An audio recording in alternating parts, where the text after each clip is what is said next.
जय जिजाऊ. मी इंदू गायकवाड. हिरकणी बुरुज माझं साम्राज्य. या बुरुजावर आपलं स्वागत आहे.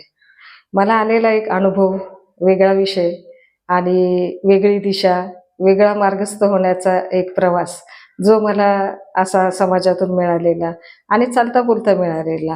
आपण बऱ्याच ठिकाणी असं हिंडत फिरत असतो, काही कामानिमित्त किंवा काही कुठल्या गोष्टीने आपण समाजामध्ये वावरत असतो आणि या समाजात वावरत असताना भरपूर घडामोडी घडत असतात, आपल्या अवतीभोवती घडत असतात. साधारण असतात आणि किरकोळ असतात, की ज्या अगदी आपल्याला सहजपणे त्या आपल्याला दिसत असतात आणि अनुभवत असतो आपण. परंतु काही वेळेला आपण त्याच्याकडे दुर्लक्ष करतो आणि खूप कमी वेळा आपल्याला त्या कॅच करता येतात आणि लक्षात येतात.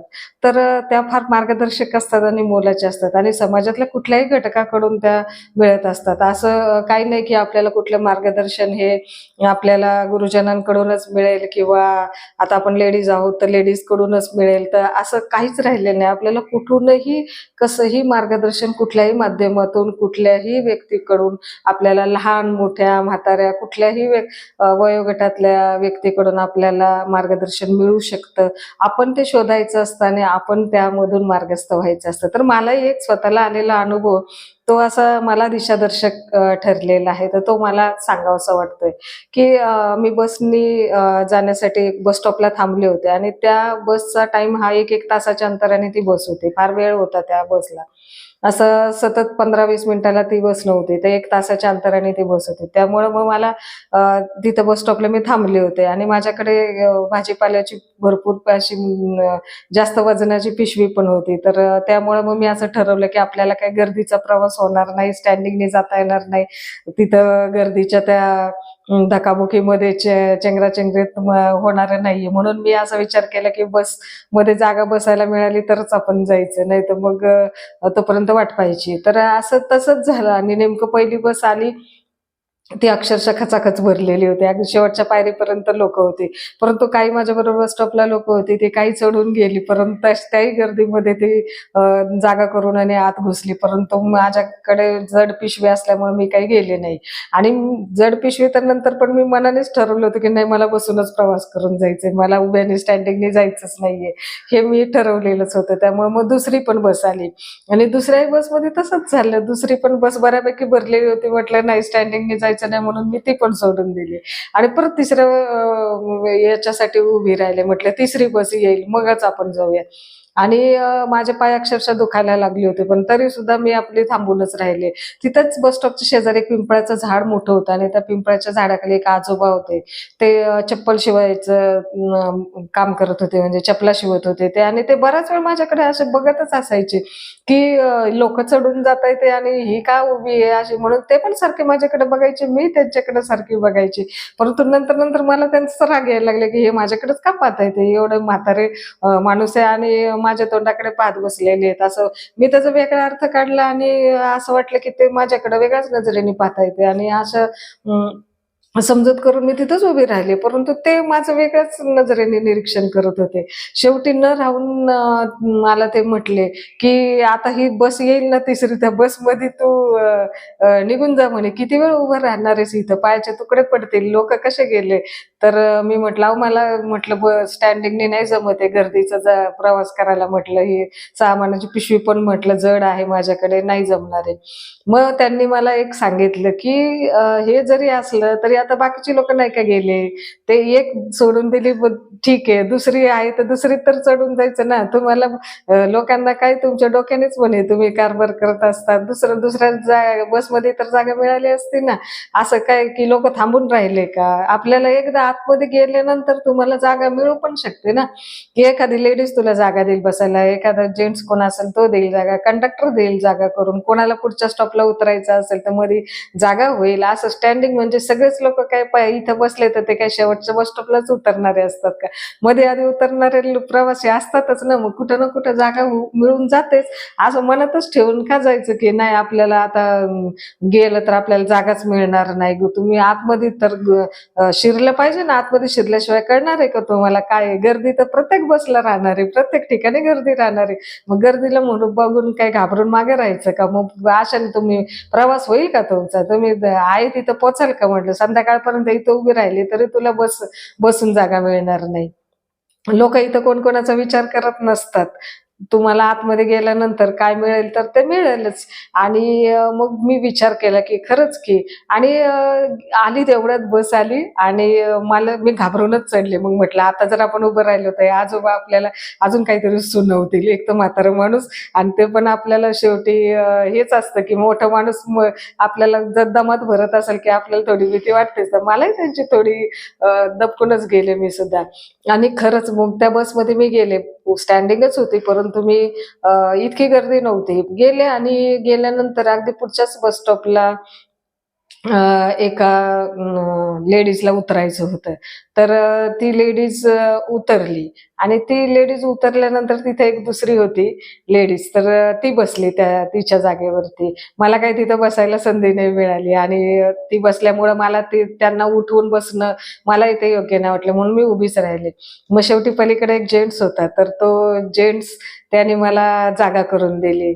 तर त्याने जागा करून दिली आणि तो उभा राहिला आणि मी त्या जागेवरती बसले. आणि बसल्यानंतर मला इतकं माझ्या पायाला आराम वाटला, कारण मी जवळजवळ 2 तास होत आले होते की मी तिथं उभी होते. आणि आता बसल्यानंतर मला जाणवलं की आपण किती वेळ ताटकळत उभं होतो आणि किती आपले पाय दुखले होते. पण तेवढ्यामध्ये मला असा विचार आला की अरे आपल्याला हे आजोबा बोलले होते की आतमध्ये शिरल्यानंतर काहीतरी होईलच ना, काहीतरी जागा मिळेलच ना, कोणतरी उतरणार असेल, कोणतरी जागा करून देईल, लेडीज देईल, जेंट्स देईल, कोणी देईल किंवा कंडक्टर देईल. आणि तसंच झालं की तिथं मला जागा बसायला नाही मिळाली, परंतु या जेंट्सला काहीतरी वाटलं असेल, काहीतरी माझ्या हातामध्ये एवढी जड पिशवी आहे, पुन्हा मी अशी ती ब्रेक दाबला की पुढं मागं व्हायची, तर ते त्याला काहीतरी वाटलंच असेल ना माझ्याविषयी, म्हणून तो बिचारा उभा राहिला आणि त्याने मला बसायला जागा करून दिली.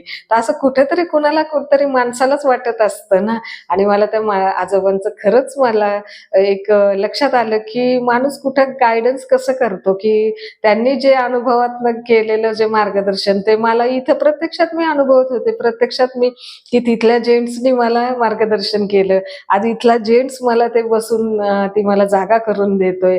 तर हे असं की तिथं असा भेदभाव नाही की कुठला पुरुष आपल्याला मार्गदर्शन करत नाही किंवा कुठला पुरुष आपल्याला मदत करत नाही. तर हे सगळे आपल्याच डोक्याचे असे विचार असतात आणि आपणच मनाशी खेळ करत असतो की आपल्याला जागाच मिळणार नाही, आपल्याला कोण देणारच नाही आणि आपण बसून तर बसूनच जायचं, उभ्याने जायचंच नाही.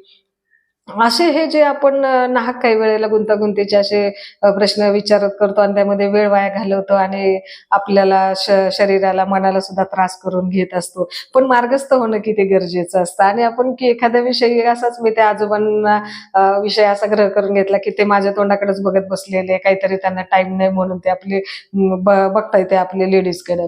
परंतु त्यांचा उद्देश होता वेगळाच, तो मला नंतर कळाला. त्यानंतर मी बसमध्ये बसल्यानंतर मला त्या जेंट्सनी जागा करून दिली, तर त्याची पण भावना मला कळाली की मला त्याने जागा दिली आणि तो स्वतः मात्र शेवटच्या स्टॉपपर्यंत उभा होता. त्याने म्हणजे मला असं विचार करूनच त्याने मला बसायला जागा दिली होती. तर हा असा आपण इतरांबद्दल असा विचार करून घेतो ना की विचार आणि समज करून घेतो की नाही हे लोक चांगली नाहीत किंवा जेंट्स चांगले नाहीत, त्यांचा काही हेतूच वेगळा असतो किंवा ते तोंडाकडेच बघत असतात, ते फुल टाइमपासच करत असतात, त्यांना काही कामधंदाच नसतो, काही आचार विचारच नसतात कुठल्या गोष्टीचे, ते आपले कसे आपल्या लेडीज बघितले की कसेही वागत असतात.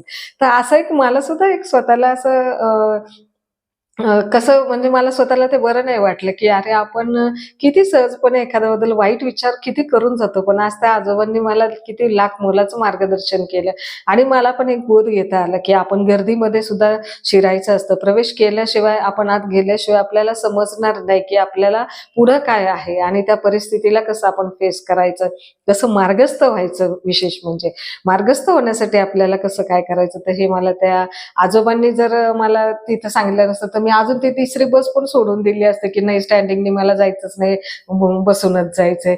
तर मला कुठेतरी मी विचार बदलायला मला भाग पाडले त्या आजोबांच्या भीतीने म्हणा किंवा त्यांच्या बोलण्याने म्हणा. असं पण काहीतरी मी बदलले ना, काहीतरी विचार माझा बदलला ना, मला मार्गस्थ व्हायला काहीतरी तर प्रेरणा मिळाली, काहीतरी तर मला विचार नवा मिळाला, की मार्गस्थ व्हायचं असेल, पुढे जायचं असेल तर त्याच्यामध्ये प्रवेश केला पाहिजे, शिरलं पाहिजे, अनुभवलं पाहिजे. मग तिथं आपल्याला कोण ना कोणतरी येतं. त्या तरुणाच्या मदतीने मला तिथे जागा मिळाली. त्याने माझा विचार केला. असं माणूस माणुसकीच्या नात्याने विचार करतो. एका अनुभवातून गेलेला असतो माणूस सुद्धा, त्यांनाही अनुभव असतात. त्या अनुभवातून माणूस एकमेकांना मदतीची भावना ठेवत असतो. प्रवासामध्ये कुठेही म्हणा, तर आपण असा एक स्वतःचाच असा एक हे विचार घेऊन जायचं नसतं. तर आपल्याला पाहिजे त्या ठिकाणी बदलता आलं पाहिजे, अ, ऐकता आलं पाहिजे दुसरं जे आपल्याला बोलतो, तर त्याच्याविषयी गैरसमज करून न घेता, की त्याचा उद्देश वाईटच आहे आपल्याला बोलण्याचा, आपल्याकडे बघण्याचा, तर असं आपल्याच मनाचा खेळ आपण करायचा नाही. मनाच्याच विचारांवर धावायचं नाही, तर कुठेतरी थांबायचं जरा 2-5 मिनिटं थांबायचं. कोण काय बोलतंय त्याच्यावर विचार करायचा आणि त्यांच्याकडूनही काहीतरी शिकायचं, मार्गदर्शन घ्यायचं आणि मार्गस्थ व्हायचं असतं. तर या छोट्या गोष्टीतून मला व तो एक मोठा असा एक दिशा मिळाली, म्हणजे विचार करण्याला, चौफेर विचार करायला आणि आपलंच मत खरं, आपलाच विचार खरं, आपण ठरवू तसंच होणार आहे, तर हे किती चुकीचं ठरतं. तर त्या एका उदाहरणामुळं मला ते लक्षात आलं आणि मला ते मनोमन मी त्या आजोबांचे मनापासून आभार मानले. त्या तरुणाने मला बसमध्ये जागा दिली त्या वेळेला, त्याचे मनोमन मी आभार मानले. आणि एक नवा विचार मी घेतला, की आपणही अशा या ठिकाणी आपण वावरत असतो, समाजामध्ये वावरत असतो अवतीभोवती. तर ज्या ठिकाणी आपल्याला कुणाला मार्गदर्शन करायची वेळ आली किंवा असं काही नवं सुचवायची वेळ आली, तर आपल्याला हे जे अनुभव आलेत की नाही, या समाज घटकांकडूनच आलेत ना आपल्याकडं.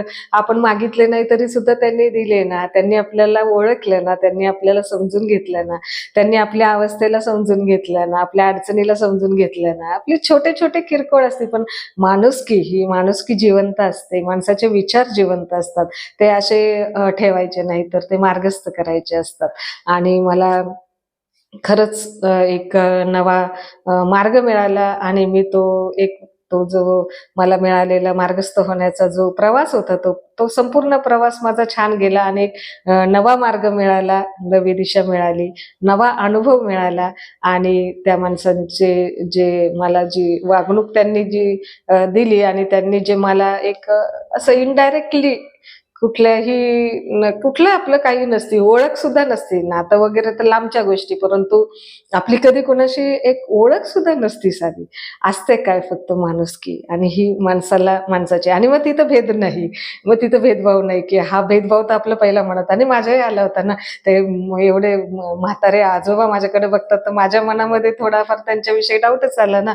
त्यांचं मन नितळ होतं, त्यांच्यामध्ये डाऊट नव्हता. ते मला मुलीसारखं बघत होते आणि मी त्यांच्यामध्ये काय, की त्यांच्या म्हातारपणाकडे बघूनही मी त्यांच्याविषयी वेगळा अर्थ घेतला.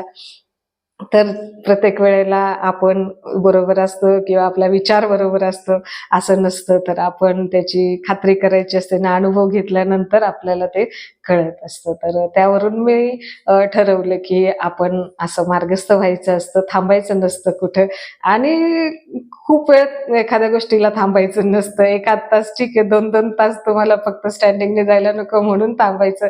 तर तेच किती चुकीचं आहे, की वेळ आहे म्हणून आपलं टाईमपास करा, थांबा आणि स्वतःचा हेकेखोर स्वभावामुळे आपलं विचारामुळे तसंच जागच्या जागी थांबा, मार्गस्थ होण्याचं लांबवायचं, टाळायचं, तर असं नाही करायचं. तर हा मला एक अनुभव शेअर करावासा वाटला आणि तो होता मला, की हे छोटे-छोटे अनुभव असतात. हे तुम्हालाही येत असतील, सगळ्यांना येत असतात. आपण मार्गस्थ असतो इकडे-तिकडे कामाच्या निमित्ताचं आपलं चालू असतं हिंडणं. पण असे जेव्हा असे अनुभव येतील, तर त्या अनुभवांना जिवंतपणे जगा, माणुसकीने जगा आणि मार्गस्थ आपण होत असताना इतरांनाही मार्गस्थ करायला शिकलं पाहिजे आपण आणि त्यासाठी त्यांनाही आपण मार्गदर्शन केलं पाहिजे. तर आपण सगळे हे करणार आहोत. सगळ्यांना घेऊन मार्गस्थ होणार आहोत. पुन्हा भेटूया. धन्यवाद.